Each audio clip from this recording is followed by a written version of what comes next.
Spettatori, ben arrivati anche ai nostri ospiti, ve li presento subito. Abbiamo la dottoressa Elisa Venturini, vicepresidente di ANCI Veneto, consigliera nella Commissione Quinta Politiche Sociali e Sanitarie. Ben arrivata qui con noi. Invito, buongiorno. Buongiorno, ben arrivato, ben ritornato anche Marco Michielli, presidente di Confturismo Veneto, una carica pesantissima in questo periodo. Presidente, grazie di essere qui con noi, collegato virtualmente, anche lei. Buongiorno a tutti. Non inizi subito sospirando, io l'ho lasciata sospirando, la ritrovo sospirando. No? Avevamo detto il prossimo anno sarà diverso, siamo sempre qua, vabbè. Allora, io vorrei prima partire con la vicepresidente Venturini e poi naturalmente arriviamo col carico pesante da parte sua, presidente Michielli. Allora, lei come vicepresidente dell'ANCI rappresenta i comuni del Veneto e avete alla fronte di una situazione di grande difficoltà che vivono i comuni stessi, ma anche del settore turistico, buttato diciamo così una corda per cercare di trovare un'alleanza con il settore turistico. Di che cosa si tratta? Un accordo per trovarsi, per cercare di confrontarsi sui temi e soprattutto per guardare avanti e poi ripartire nel modo migliore, cercando di agevolare anche le imprese del settore turistico, è così? Sì, la situazione che stiamo vivendo è una situazione di disagio collettivo. Ci sono vari settori della nostra società che da un punto di vista economico, al netto del dramma che viviamo da un punto di vista sanitario, dal punto di vista economico c'è quest'altra situazione difficile da gestire che interessa diversi settori della nostra economia, ma interessa anche gli enti locali che in questo momento devono fare i conti con una riduzione del gettito delle entrate legato appunto ad un'attività economica anche che sul territorio viene meno e anche ad un'attività sociale che viene meno e che quindi non permette di avere delle entrate. A fronte di questo ci rendiamo perfettamente conto dei disagi, delle difficoltà che stanno vivendo gli operatori economici e come Comuni del Veneto quello che quantomeno possiamo fare è cercare di entrare in comunicazione, in dialogo, a metterci attorno ad un tavolo per poter valutare se ci possono essere delle strategie per dare il nostro supporto, sapendo che i nostri cittadini chiedono servizi, sapendo che dobbiamo fare i conti con i nostri bilanci che hanno delle regole e sapendo anche che ogni nostra decisione comunque è al vaglio della Corte dei Conti. Quindi abbiamo tutta una serie di elementi che noi dobbiamo tenere in considerazione, cercando da un lato di far fronte a quelle che sono le richieste del territorio e dall'altro anche sostenere gli operatori economici, chi è presente sul nostro territorio e che permette di dare lavoro e permette anche di tenere in piedi l'economia del nostro territorio.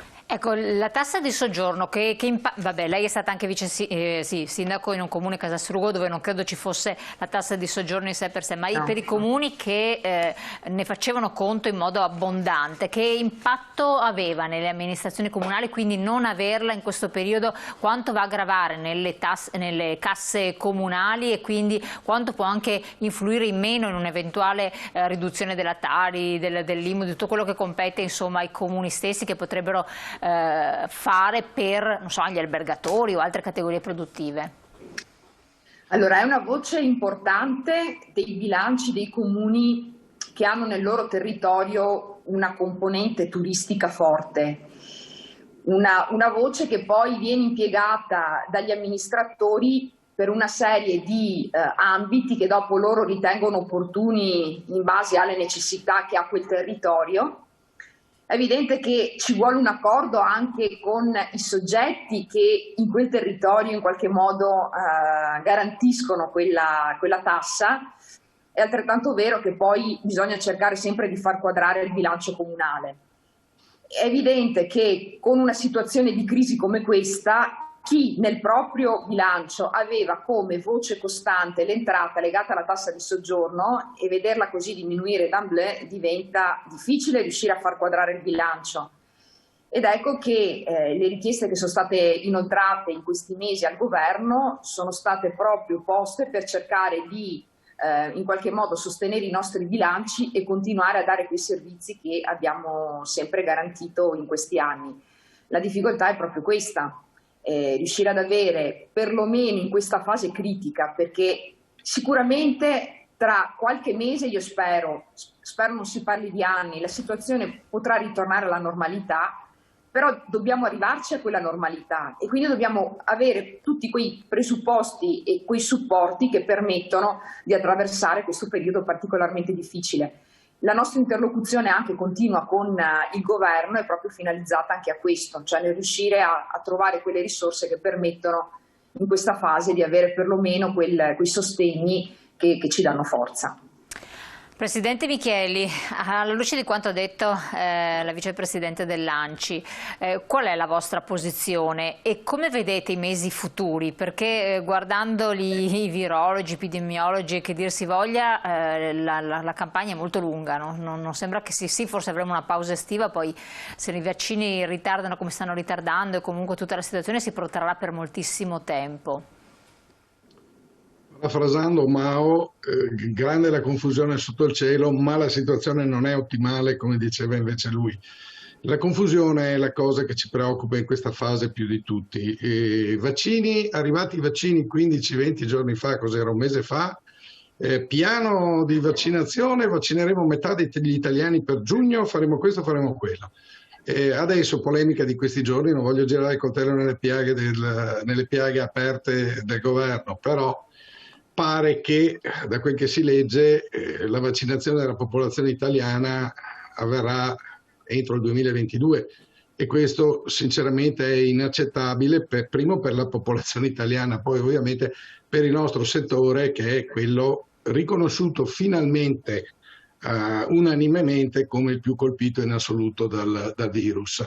Se penso che Israele, che è un paese che ammiro molto per la sua organizzazione, la sua rapidità, anche questa volta non mi ha deluso, fra un mese avrà già vaccinato 2/3 della popolazione, adesso io non chiedo l'efficienza israeliana, ma una normale diligenza per cui pensare, se loro arrivano a 3/4 della popolazione, di arrivare perlomeno alla metà fra un mese. Lei capisce che il reiterarsi di questi avanti e contrordine compagni, torniamo indietro, sta creando il vulnus più grosso all'interno del nostro sistema. Le faccio un esempio solo. Gli alberghi della montagna, agli albergatori della montagna è stato detto aprite a Sant'Ambrogio l'8 di dicembre. Il 6 o 7 di dicembre, salvo il vero, gli è stato detto contrordine compagni appunto aprite il 25 per Natale. Questi avevano assunto personale, pulito gli alberghi, preriscaldato gli alberghi, va bene. Al 20 di dicembre 21 avevano preso le prenotazioni, gli hanno detto fermi tutti, apriamo il 7 di gennaio. Al 5 di gennaio hanno detto no, apriamo il 18 di gennaio. A metà gennaio hanno detto aprite a metà febbraio. Ora, io le dico molto sinceramente, io sono una persona pacata ma se fossi nei panni dei miei albergatori della montagna non le dico cosa avrei fatto, perché veramente suona non come incompetenza, incapacità di prendere una decisione, suona agli orecchi di chi è colpito direttamente da questo tipo di comportamento come una presa in giro. Ora, tutto in un periodo come questo ci sta tutto.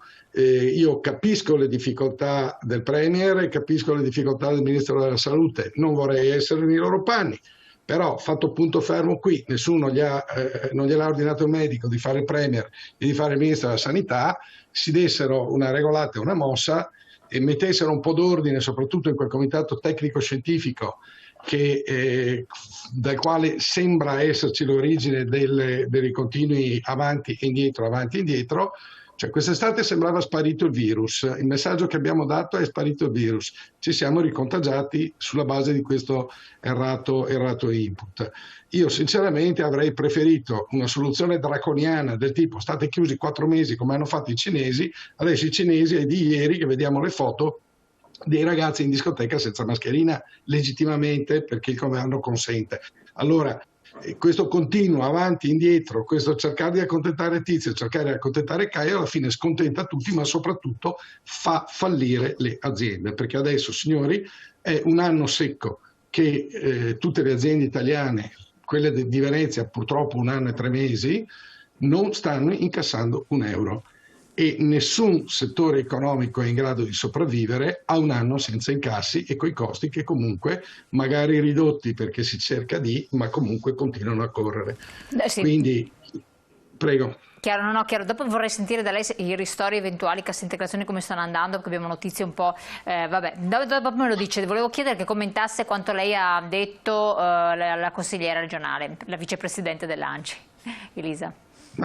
Ma io devo dire che ho avuto il piacere, intanto la consigliera Venturini è cortesissima, gentilissima e, come le ho detto prima, fuori onda, sempre sul pezzo. È stata cortese perché ha parlato con il presidente Conte, dal quale ho ricevuto un'ottima impressione peraltro, e ci siamo capiti, nel senso che i miracoli non li può fare nessuno, men che meno i comuni in questo momento. Però ci siamo dati un percorso di consultazione ogni 15 giorni circa per poter vedere quello che possiamo insieme fare per la collettività. Chiaramente la collettività turistica non va a incidere solo sugli operatori turistici, ma è ricchezza per tutto il territorio. Quando si fa qualcosa per il turismo, lo si fa per tutta la località. Ok, Elisa Venturini, cosa dice per quel che riguarda l'affermazione appunto del Presidente Michielli della situazione, come è stata gestita anche dal governo, quindi di conseguenza quella in cui versa il nostro settore turistico? Adesso stavamo analizzando la montagna. Prima di rispondere aspetti che leggo il messaggio ultimo che è arrivato e anche il precedente, se me lo mettono in onda dalla regia, che così possiamo leggerlo insieme, può anche commentarlo lei stessa subito. Un attimo solo, tranquilli, come disse il detto, non c'è due senza tre, dopo il secondo Conte ci sarà il Conte terzo, precario come quello di prima, ma quello non importa, è importante campare. Con magari un commento anche sulla situazione governativa. L'altro precedente invece parlava della montagna, che sembrava essersi salvata con il primo round, ma mi sa che adesso sta pagando pegno. Parlate di turismo, unico posto che si è salvato quando si poteva estate è la montagna, come pure sarà per quest'anno. Dubito, perché come diceva il Presidente Michielli, la montagna non sta per nulla bene, anzi. A lei, Elisa Venturini. Sì, io condivido soprattutto un punto che è stato espresso dal Presidente Michieli, cioè la confusione che regna sovrana e che rende anche difficile riuscire a trovare le misure adeguate per chi ha bisogno nel momento in cui ha bisogno. Mi spiego meglio. Adesso parliamo che a marzo, ad esempio, finisce la cassa integrazione, c'è il rischio, e che venga meno anche il blocco dei licenziamenti, con le conseguenze che voi potete immaginare.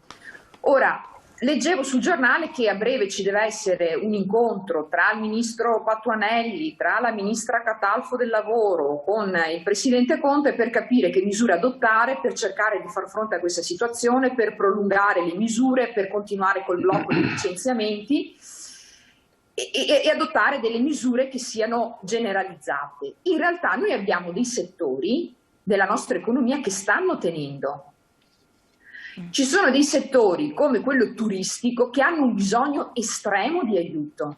Allora non vorrei che noi dessimo sussidi a pioggia, adottassimo delle misure uguali per tutti, per cui alla fine c'è chi magari in questa situazione riesce ad avere anche l'agevolazione e chi invece si trova cornuto e mazziato. Allora, una politica che sia più attenta, più scrupolosa anche nel dare il sostegno e l'aiuto economico, io penso che sia fondamentale, perché il rischio è di commettere anche delle ingiustizie, che è ancora peggio, che fa arrabbiare ancora di più chi si trova in situazioni di difficoltà. E da questo punto di vista, secondo me, il governo pecca, adottando ad esempio misure come il cashback, cioè la restituzione, quindi stanziare miliardi, parliamo di miliardi, per restituire denaro a chi magari non ha bisogno, giusto perché si sta utilizzando il bancomat o la carta di credito, quando ci sono delle persone che hanno bisogno, che devono essere sostenute, e parlo soprattutto di quella parte del comparto economico che è in sofferenza in questo periodo, che va aiutato.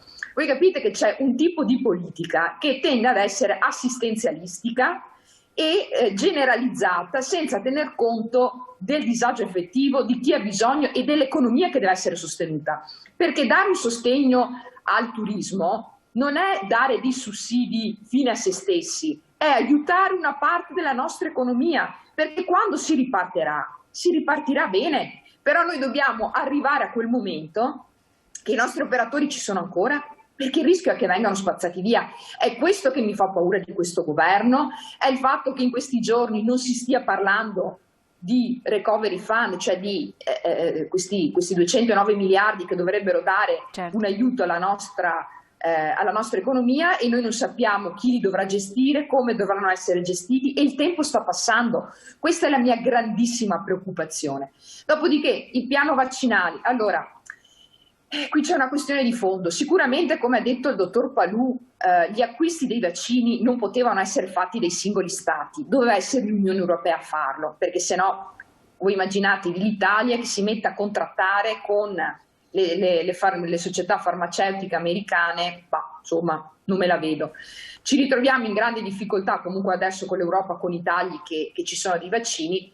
Io spero che veramente ci sia un intervento a livello europeo, perché poi il singolo Stato che si mette a fare l'azione legale, che poi vediamo che negli stessi contratti sembra che non sia contemplata l'ipotesi del ritardo nell'approvvigionamento. Ecco, questa è una questione particolarmente delicata. Poi ricordiamoci che però fino adesso non è che tutti i vaccini che sono stati dati all'Italia sono stati somministrati, quindi dobbiamo arrivare al 100%. Non vorrei che anche il governo utilizzasse questo alibi per dire ci mancano i vaccini, quando in realtà noi dobbiamo ancora arrivare al 100%. Noi ci stiamo dicendo guardate che non stanno arrivando, però quelli che ci hanno dati non li abbiamo ancora tutti somministrati. Quindi vorrei vedere anche lì, perché al di là che l'Italia rinasce con il fiore, no? Questo slogan, certo, in occasione delle vaccinazioni, poi dobbiamo andare nel concreto. Chiudo dicendo un'altra cosa. Israele ha poco più di 9 milioni di abitanti, quasi il doppio della popolazione veneta. Hanno una buona organizzazione. Forse riusciremo ad averla anche noi a livello veneto, anzi di sicuro, se ci riuscissero a garantire i vaccini. Ecco, forse riusciremo a fare come Israele, se però avessimo le condizioni per poterlo fare, c'è i vaccini a disposizione. Assolutamente, grazie. Io vi lascio un attimo per la pubblicità. Prima di andare in pubblicità chiedo alla regia se mi metti in onda il messaggio, così lo leggo e poi andiamo a commentarlo dopo la pubblicità subito con Michielli. Un attimo solo che vediamo se possiamo leggerlo e me lo metto in onda. Eccolo qua. Eccolo, parliamoci chiaro, poco importa se a marzo non vi è più il blocco dei licenziamenti o se le imprese si troveranno a pagare in blocco un malloppo di tasse o se non c'è più la cassa integrazione. Rimandiamo solo la morte di migliaia di imprese, dovete annullare le tasse, se la ditta è chiusa non può pagare ora né dopo. E relativamente al discorso delle tasse, tanti ci hanno scritto, imprenditori del settore turistico, anche termali, che sono messi col cappio al collo, chiedendo alla rappresentanza di categoria, quindi chiedo, la domanda viene rivolta a Michielli, poi di supporto anche a chi rappresenta la politica al riguardo, quindi a lei, consigliere regionale, che cosa può essere fatto da questo punto di vista? Le tasse incombono, vengono rateizzate, ma comunque gli importi sono da pagare. La Tari è altissima per tantissimi albergatori e ristoratori. Pubblicità, poi ritorniamo insieme.